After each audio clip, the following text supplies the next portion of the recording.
¿Qué es un strap? Bueno, básicamente un strap es una cinta, faja, como quieran llamarla, que sirve para esconder el transmisor en el cuerpo del actor.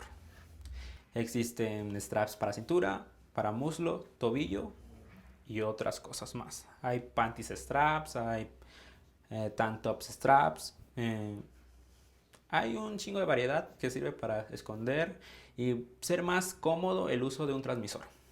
Porque generalmente las horas laborales de un actor son bastantes. Las jornadas laborales sí suelen ser bastante y si esto hace más cómodo el uso del transmisor.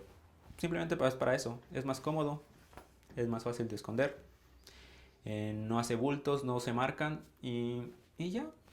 Entonces uno tiene que correr, se sostiene en su lugar, se mantiene en su lugar y facilita las cosas, la verdad. Bueno, eso es un strap.